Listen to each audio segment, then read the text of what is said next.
Hello, and welcome to this Learn English elementary recording brought to you by the British Council. To find out more and to access language activities and audio scripts, visit our Learn English website at www.britishcouncil.org/Learn English. Hello, and welcome to Learn English Elementary Podcast number 1. My name's Ravi. And I'm Tess. We're your presenters, and we've got lots of things for you to listen to today. But before we start, I think we should introduce ourselves. Ravi? Okay, I'm Ravi. Or I tell you what, I'll introduce you, and you can introduce me. How about that? Well, okay then. This is Tess. She's from London. How old are you? None of your business, Ravi. And she loves dancing and riding her mountain bike, okay? Okay. And this is Ravi. He comes from Manchester. He's 23. Oh, aren't you? Oh, yes. He likes football and he's a great cook. Thanks. And there's one more person for you to meet. I'd like to introduce our producer, Gordon. Say hello to everyone, Gordon. Hello. Pleased to meet you. Hi, Gordon. And how are you today? Very well, thank you, Tess. Good. We'll speak to Gordon again later in the show, but now it's time to get on with our programme. We've got an excellent show for you today, and let's start with our first section called I'd Like to Meet. We ask people a simple question. Which famous person, dead or alive, would you like to meet? And of course, we ask them to explain why. Our guest today on I'd Like to Meet is Zara Heller from Bristol. Hello, Zara, and welcome to the show. Hello. Hi, Zara. And what do you do, Zara? I'm a student. I'm in my last year at school. I'm 16. Right. Now, let's ask the question. So, Zara, which famous person, dead or alive, would you like to meet? I'd like to meet Angelina Jolie. Angelina Jolie? Great, good choice. Tell us a bit about her. She's an American film actress. She was in Tomb Raider, and she's an ambassador for the United Nations too. And why did you choose her to talk about today? Well, because I really admire her. She's a famous film star with a lot of money and a famous celebrity film star husband. But she really cares about helping people, and she uses her money and her fame to help children and people who are very poor or have a difficult life. I saw a film about her on MTV, the music channel. It was a video diary of her visiting Africa and talking about how to stop poverty. And they were really simple things. And I thought it was really cool because MTV doesn't usually show programs like that. It's usually just music videos and things. But because she's famous and beautiful, then people want to see her so she can get a lot of attention for the things that she wants to change. Yeah. Do you like her films? Do you think she's a good actress? Yes, I do. I don't think she's a great actress, but she's a good actress. And she's so beautiful that you just want to look at her all the time. Yeah. I think she's one of the most beautiful women in the world. I love watching her. I love all her films. And what would you like to talk to her about, Zara? I'd like to talk about her trips to different places all around the world, and about Hollywood and her family, and about what people like me can do to help poor children. Well, thank you very much, Zara. That was really interesting. Personally, I'd like to talk to her about her husband, Brad Pitt. I think he's gorgeous. Okay, Tess, calm down. For all of you listening, we'd like to hear from you. Which famous person, dead or alive, would you like to meet, and why? Email us at learnenglishpodcast@britishcouncil.org. That's learnenglishpodcast, all one word, at britishcouncil, all one word, .org. That's O-R-G. Let us know which famous person you would like to meet and why. Okay, now it's quiz time. Every week we'll have a little quiz to get you thinking. This week it's the 10-second quiz. It's very easy. We give you a topic and you give as many answers as you can in 10 seconds. Our two players today are Daniel.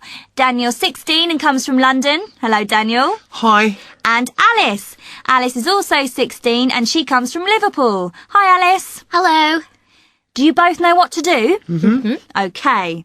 We give you a topic and you have to write down all the words you can think of. For example, we say bathroom and you write a list.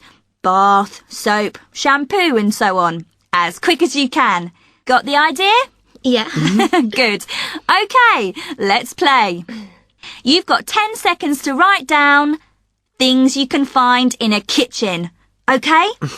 So, for example, you could say microwave oven. OK? Things you can find in a kitchen. Go!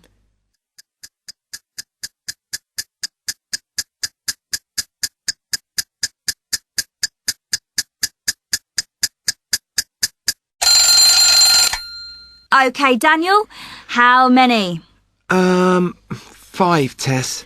How about you, Alice? 7, I think. OK. Let's hear your 7 words, Alice. Things you find in a kitchen. A fridge, cooker, pans, plates, knife, fork, spoon. That's 7. Well done, Alice. How many did you get, Ravi? Oh, the clock makes me nervous. I can't think when the clock's ticking like that. Maybe the question next week will be about football. Thanks, Daniel. Thanks, Alice. And if any of you listening have a good game we can play in quiz time, write to us and let us know. The address is learnenglishpodcast@britishcouncil.org. We'd love to hear your ideas for games we can play. What's next, Ravi? The next part of the show is called Our Person In. We'll listen to people in interesting places all over the world telling us something about life in the country they're in. Today, we'll hear from Mike Southern. Mike is our man in New York.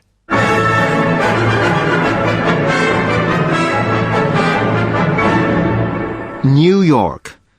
What do you think of? Skyscrapers, taxis, noise, people. John Lennon said that New York is the capital city of the world, and it certainly feels that way. But in the centre of this exciting, noisy, polluted city, there is a place to find peace and quiet.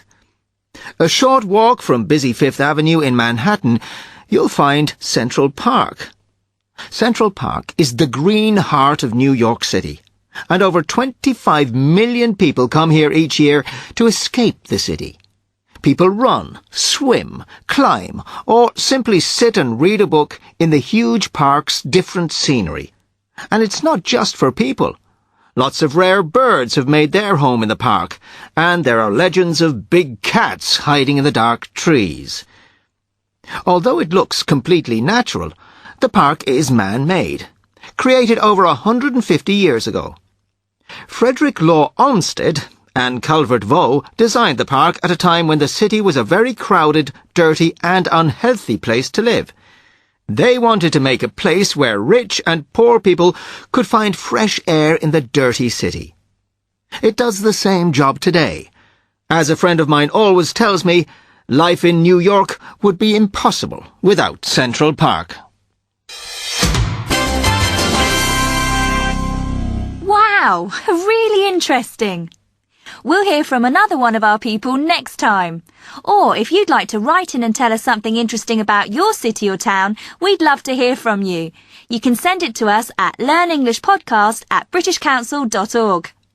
Now we're going out into the street to listen to Your Turn. In this part of the show, we go out into the street to find out what people think about our question of the day.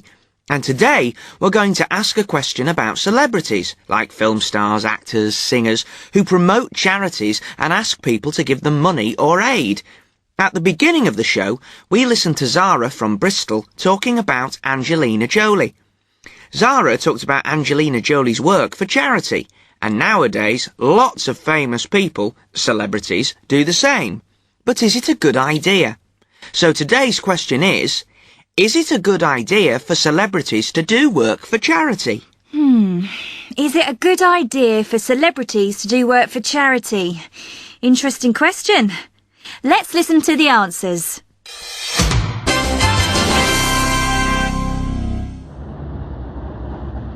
I think it's a good thing. People don't want to listen to boring politicians, but everyone likes celebrities, so they listen to what they have to say. When Bob Geldof and Bono organised Live Aid a few years ago, everybody was talking about how to end poverty in Africa. My little brother was only 12 years old, but he was talking about it. That can't be bad. I hate it. The celebrities only want publicity, and they want us to think that they're really nice people, you know? They care about the world, they care about poverty, so they can sell more records. But it's a big lie. They're not interested in poor people or the charities at all. Why is it a problem? The charities need money, and if celebrities can help them to get more, then what's wrong with that? I think that some celebrities only want publicity, but, well, who cares? The charities get some money. That's the really important thing. But if you think, for example, Angelina Jolie or George Clooney is really cool, then you want to do the same things that they do. So you might give to charity too because you want to copy your favourite star. I think it's a good thing. Helping people is cool nowadays. I think the celebrities do it because they copy other celebrities. Everyone's doing it nowadays. It's the fashion to do work for charity. I hate it. These film stars make millions of dollars for a film and live in houses that cost millions of dollars and travel in private planes and stay in expensive hotels, and then they go and visit some poor people. It's ridiculous. OK, some interesting answers there. Do you have an opinion about this question? We'd love to know what you think. Is it a good idea for celebrities to do work for charity? Or do you have an idea for a question that we could ask on your turn? Send us an email at learnenglishpodcast@britishcouncil.org and we can take your question into the street. OK, now it's time to meet Carolina. Carolina is from Venezuela and she's visiting Britain for the first time. It's a big adventure for her. She's going to live, study, and she hopes have a good time here in the UK. And we're going with her. Carolina's going to study in Newcastle in the northeast of England. She speaks very good English, but this is her first visit to Britain, so some things are very strange for her. We're going to follow Carolina in our podcasts and listen to some of the conversations that she has in lots of different situations. Today, we're going to hear what happened when she first arrived in Britain from Venezuela. Here's Carolina at Heathrow Airport in London. Let's listen to her conversation at immigration control. Excuse me, am I in the right line for immigration? I don't know, dear. It depends. What nationality are you? Venezuelan. No, this queue's for British and European Union members. You need to go over there, where it says other passport holders. Can you see? Oh yes, okay, thank you. Good evening. Good evening. Where have you travelled from today?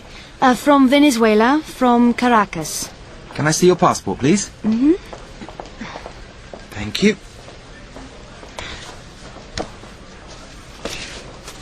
Is this your first visit to the UK? Yes, it is. And what are you going to do here? I'm a student. I'm going to study at the University of Newcastle. Is it a full-time course or a part-time course? A full-time. It's a full-time course. Mm-hmm. I've got my letter from the university here. Do you want to see it? Yes, please. Here you are. Thank you. And how long is the course? How long do you intend to stay in the country? 3 years. 3 years. Mm-hmm. Yes, that's right. Do you intend to work in this country? Oh, no, I'm not going to work. Well, maybe in the university holidays, but the British Embassy in Caracas said that was okay. Yes, that's correct. Students can work in the holidays. Is everything okay? Yes, everything seems to be in order. I just need to stamp your passport. Mm-hmm. With today's date. Here you are. Oh. Passport and letter. Thank you. I hope you enjoy your stay. Newcastle's a very nice place. Go down the stairs and turn left to collect your baggage. Thank you very much. Good evening, sir. And where have you travelled from today? Carolina did really well there. Airports can be so difficult. I think she did really well too. I hope she can come and join us in the studio soon. I'd like to meet her. Well, that's almost the end. Wait a minute, Ravi. Don't forget Gordon. Gordon? What do you mean? He wants to tell a joke. Oh, no. Don't be horrible. Gordon! Joke time! Come on, Gordon! Are you ready? Yes, I'm here. I hope this is good, Gordon. How long have I got? 1 minute at the most. OK then. Right. A chicken walks into a library. A chicken? Yeah. A chicken walks into a library, walks up to the counter and says to the librarian, "Book, book." The librarian gives the chicken 2 books. She puts the books on the chicken's head and the chicken walks out of the library. 1 hour later, the chicken walks back into the library. It walks up to the counter and says to the librarian, "Book, book." The librarian gives the chicken 2 books and the chicken walks out of the library. An hour later, this happens again. Book, book. And the chicken walks out of the library with 2 books on its head. But this time, the librarian thinks, this is strange. So she decides to follow the chicken. She goes out of the library and follows the chicken. The chicken crosses the road, walks along the street, turns the corner until it comes to the lake. Sitting by the lake is a big fat frog. The chicken gives the books to the frog, and the frog looks at them and says, "Read it. Read it." Oh, Gordon! That's terrible! And that's the end of this part of the show. We have to go now, but don't go away. After this little break, you're going to hear Tom, our English teacher. After every show, Tom talks about the language you heard and gives you ideas to help you learn. So don't go away, but we'll say goodbye now. See you next time. Bye. Don't forget to send us your emails. Here's that address one more time. It's learnenglishpodcast@britishcouncil.org. You are listening to a Learn English elementary recording from the British Council. Hi, I'm Tom. At the end of every podcast, you'll hear from me. I'm going to talk about some of the language you heard in the programmes and talk about ways to help you learn English. Remember Carolina in the airport? Listen to part of her conversation again. Is this your first visit to the UK? Yes, it is. And what are you going to do here? I'm a student. I'm going to study at the University of Newcastle. Carolina and the immigration officer are talking about the future, Carolina's time in Britain. To talk about the future, they both use going to. The immigration officer says, "And what are you going to do here?" And Carolina says, "I'm going to study at the University of Newcastle." They both used going to talk about the future, because they are talking about plans. When the immigration officer says, "What are you going to do here?" he's asking Carolina what her plan is. And she says, "I'm going to study," because that's her plan. She decided it before she left Venezuela. So, we use going to talk about future plans. But listen to another part of Carolina's conversation. Thank you. And how long is the course? How long do you intend to stay in the country? 3 years. 3 years. Yes, that's right. Do you intend to work in this country? Oh, no, I'm not going to work. Well, maybe in the university holidays, but the British Embassy in Caracas said that was okay. The immigration officer said, "How long do you intend to stay in the country?" And, "Do you intend to work in this country?" Again, he was asking about Carolina's future plans. But he said, "Do you intend?" Intend is a formal way to talk or ask about plans. You might hear this verb, intend, at an airport immigration desk or on an immigration form. It's another way to ask about your plans. One more thing. Did you notice that when Carolina arrived at the desk, the immigration officer said, "Good evening"? He didn't say, "Good night." Do you know why not? We only say good night when we say goodbye or when we go to bed. When we meet someone after around 5 o'clock in the afternoon, we say good evening. And we only say good night to people before we go home or before we go to bed. OK, in another part of the show, we heard Daniel and Alice playing a game. Listen to part of it again. You've got 10 seconds to write down things you can find in a kitchen. OK, Daniel, how many? 5, Tess. How about you, Alice? 7, I think. OK, let's hear your 7 words, Alice. Things you find in a kitchen. Fridge, cooker, pans, plates, knife, fork, spoon. I hope all of you have a notebook where you keep new words, a vocabulary notebook. Think about how you put new words into your notebook. Do you put them in alphabetically? All the words beginning with A, then all the words beginning with B? Or do you organise your new words another way? Some people put words into their notebooks in word families. They put words together that are connected in some way. For example, you could have a page in your vocabulary notebook called kitchen, and you could keep all the words from the game, fridge, cooker, pan, all of those words, on the kitchen page of your notebook. You could have pages for, say, sports, football, tennis, bowling, and so on. And you can write more than just the words. You can write the verbs that go with the words. Play football, but go bowling or go skiing. There's no right way or wrong way to keep your new vocabulary. You have to find the way that helps you remember the new words.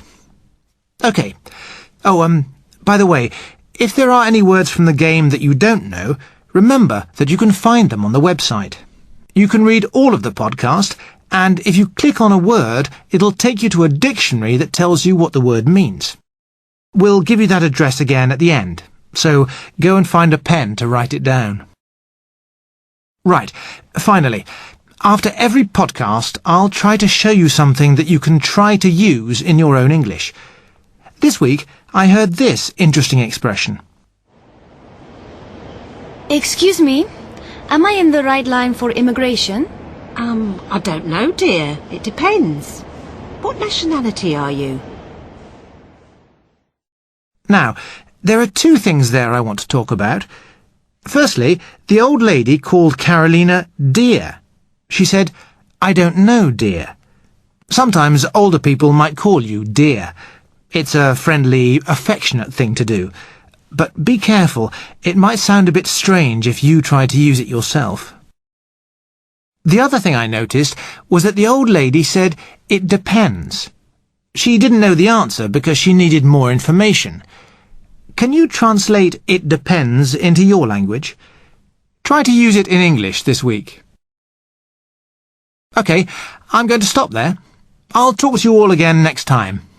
Remember, you can send your questions to me at learnenglishpodcast@britishcouncil.org. I'll be happy to answer your questions. In a moment, you'll hear the address for the website where you can read everything you've heard in this podcast. Right, that's all for this time. Bye for now. See you next time. This recording was brought to you by the British Council. To find out more and to access language activities and audio scripts, visit our Learn English website at www.britishcouncil.org/learnenglish.